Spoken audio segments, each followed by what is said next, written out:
tanggal 3 Desember hari ke-338. Bacaan 1 Timotius pasal 1-3. Pendeta dan pimpinan gereja.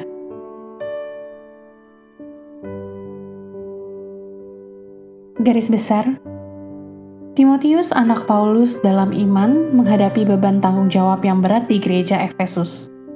Doktrin palsu dan banyak gangguan membutuhkan perhatiannya dalam doa. Tetapi Timotius menghadapi tantangan yang lebih besar dalam memilih dan mengembangkan para pemimpin di gereja. Dalam banyak cara, surat pertama Paulus kepada Timotius merupakan panduan kepemimpinan yang menggambarkan kualifikasi para pemimpin dalam rumah tangga Allah. Kehidupan keluarga dan keuangan, sikap dan kebiasaan, reputasi baik di dalam maupun di luar gereja menjadi dasar penilaian apakah seseorang memenuhi syarat untuk melayani sebagai pemimpin di dalam Yesus Kristus atau tidak. Renungan harian. Jika Anda harus memilih seorang kandidat untuk judul orang terkutuk dan terburuk yang pernah hidup, siapa yang akan Anda pilih dan mengapa? Sekarang pertimbangkan ini. Pria yang menulis lebih banyak buku dalam Alkitab daripada orang lain, pria yang dianggap oleh banyak orang sebagai pemimpin gereja terbesar yang pernah hidup, orang yang selama masa hidupnya memberitakan Injil ke tempat terjauh di dunia, yang dikenal saat itu dan dengan penafsirannya sendiri, memberi gelar kepada dirinya sebagai orang berdosa terburuk di dunia. Mendengarkan kata-kata luar biasa dari Paulus ini, Kristus Yesus datang ke dunia untuk menyelamatkan orang berdosa, dan di antara mereka akulah yang paling berdosa. Pasal 1 ayat 15. Kita umumnya cenderung untuk fokus pada apa yang terjadi pada Paulus dalam Kristus dan mengabaikan latar belakang yang mengerikan bagaimana Paulus datang kepada Kristus. Aku yang tadinya seorang penghujat dan seorang penganiaya dan seorang ganas. Pasal 1 ayat 13. Terlepas dari latar belakang Anda atau dosa masa lalu, Yesus siap menyelamatkan Anda, orang berdosa seperti Paulus, jika Anda hanya mau menerima undangannya. Maukah Anda datang kepada Kristus hari ini, sebagaimana adanya diri Anda? Anda akan menemukan juru selamat yang ingin memaafkan Anda, walaupun Anda adalah pendosa terburuk di dunia.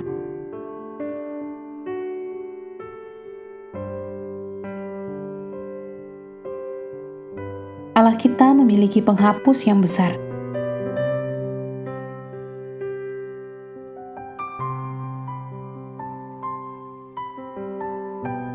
Pendalaman.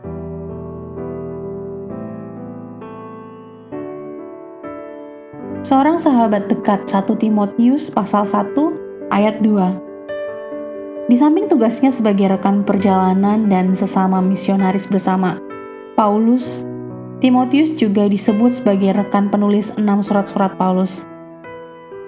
Berapa banyak yang bisa Anda sebutkan?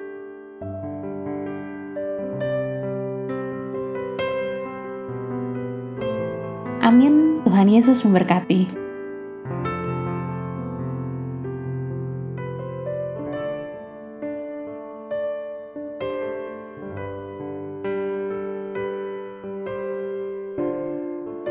Surat Paulus yang pertama kepada Timotius. Timotius pasal 1. Salam.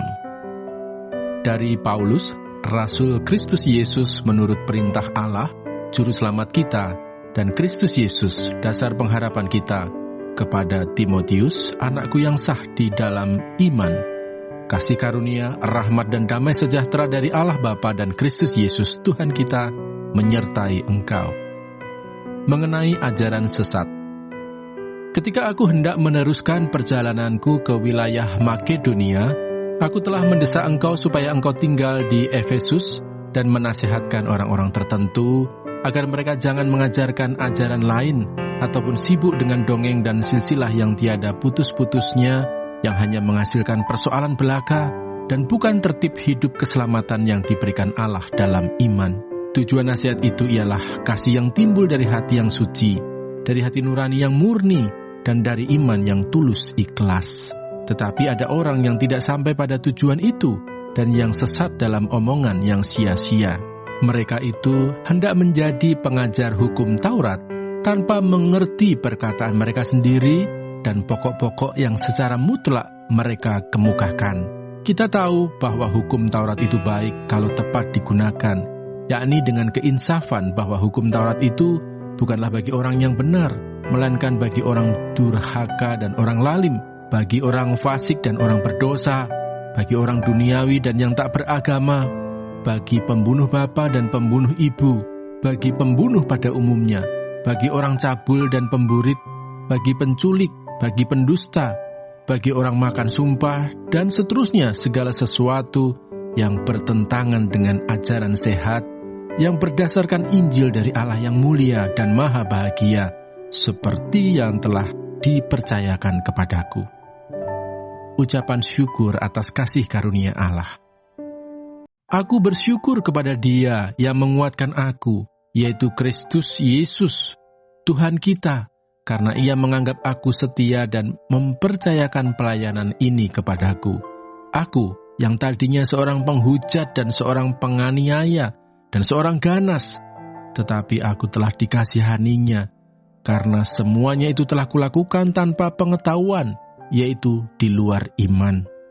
Malah kasih karunia Tuhan kita itu telah dikaruniakan dengan limpahnya kepadaku, dengan iman dan kasih dalam Kristus Yesus.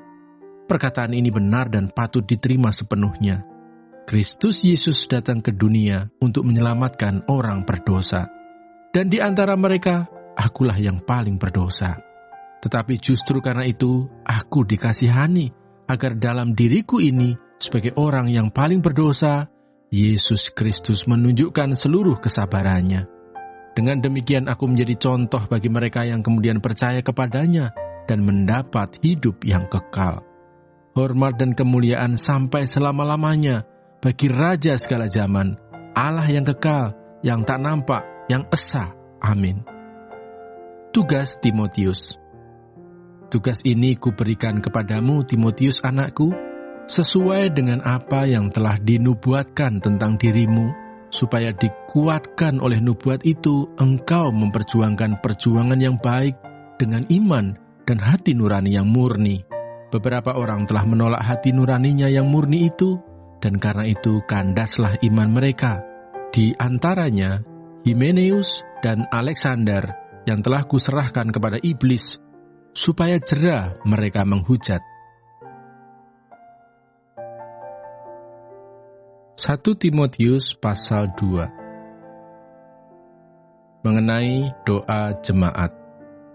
Pertama-tama aku menasihatkan, naikkanlah permohonan, doa syafaat dan ucapan syukur untuk semua orang, untuk raja-raja dan untuk semua pembesar, agar kita dapat hidup tenang dan tentram dalam segala kesalehan dan kehormatan. Itulah yang baik dan yang berkenan kepada Allah, Juru Selamat kita, yang menghendaki supaya semua orang diselamatkan dan memperoleh pengetahuan akan kebenaran. Karena Allah itu esa, dan esa pula Dia yang menjadi pengantara antara Allah dan manusia, yaitu manusia Kristus Yesus, yang telah menyerahkan dirinya sebagai tebusan bagi semua manusia. Itu kesaksian pada waktu yang ditentukan. Untuk kesaksian itulah, aku telah ditetapkan sebagai pemberita dan rasul. Yang kukatakan ini benar, aku tidak berdusta, dan sebagai pengajar orang-orang bukan Yahudi dalam iman dan kebenaran. Mengenai sikap orang laki-laki dan perempuan dalam ibadah jemaat. Oleh karena itu, aku ingin supaya di mana-mana orang laki-laki berdoa dengan menadahkan tangan yang suci, tanpa marah dan tanpa perselisihan. Demikian juga hendaknya perempuan. Hendaklah ia berdandan dengan pantas, dengan sopan dan sederhana. Rambutnya jangan berkepang-kepang, jangan memakai emas atau mutiara ataupun pakaian yang mahal-mahal. Tetapi hendaklah ia berdandan dengan perbuatan baik, seperti yang layak bagi perempuan yang beribadah. Seharusnya lah perempuan berdiam diri dan menerima ajaran dengan patuh. Aku tidak mengizinkan perempuan mengajar, dan juga tidak mengizinkannya memerintah laki-laki. Hendaklah ia berdiam diri. Karena Adam yang pertama dijadikan, kemudian barulah Hawa. Lagi pula bukan Adam yang tergoda, melainkan perempuan itulah yang tergoda dan jatuh ke dalam dosa. Tetapi perempuan akan diselamatkan karena melahirkan anak, asal ia bertekun dalam iman dan kasih dan pengudusan dengan segala kesederhanaan. 1 Timotius pasal 3. Syarat-syarat bagi penilik jemaat. Benarlah perkataan ini, orang yang menghendaki jabatan penilik jemaat menginginkan pekerjaan yang indah. Karena itu penilik jemaat haruslah seorang yang tak bercacat, suami dari satu istri, dapat menahan diri, bijaksana, sopan, suka memberi tumpangan, cakap mengajar orang, bukan peminum, bukan pemarah, melainkan peramah, pendamai, bukan hamba uang, seorang kepala keluarga yang baik, disegani dan dihormati oleh anak-anaknya. Jikalau seorang tidak tahu mengepalai keluarganya sendiri, bagaimanakah ia dapat mengurus jemaat Allah? Janganlah ia seorang yang baru bertobat, agar jangan ia menjadi sombong dan kena hukuman iblis. Hendaklah ia juga mempunyai nama baik di luar jemaat, agar jangan ia digugat orang dan jatuh ke dalam jerat iblis. Syarat-syarat bagi diaken.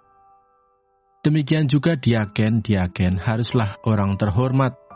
Jangan bercabang lidah, jangan penggemar anggur, jangan serakah, melainkan orang yang memelihara rahasia iman dalam hati nurani yang suci. Mereka juga harus diuji dahulu, baru ditetapkan dalam pelayanan itu setelah ternyata mereka tak bercacat.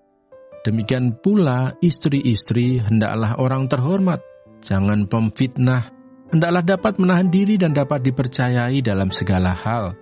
Diaken haruslah suami dari satu istri dan mengurus anak-anaknya dan keluarganya dengan baik. Karena mereka yang melayani dengan baik beroleh kedudukan yang baik, sehingga dalam iman kepada Kristus Yesus mereka dapat bersaksi dengan leluasa. Jemaat Allah, dasar dan penopang kebenaran. Semuanya itu kutuliskan kepadamu, walaupun kuharap segera dapat mengunjungi engkau. Jadi jika aku terlambat, sudahlah engkau tahu bagaimana orang harus hidup sebagai keluarga Allah, yakni jemaat dari Allah yang hidup, tiang penopang dan dasar kebenaran. Dan sesungguhnya agunglah rahasia ibadah kita. Dia yang telah menyatakan dirinya dalam rupa manusia, dibenarkan dalam roh, yang menampakkan dirinya kepada malaikat-malaikat, diberitakan di antara bangsa-bangsa yang tidak mengenal Allah, yang dipercayai di dalam dunia, diangkat dalam kemuliaan.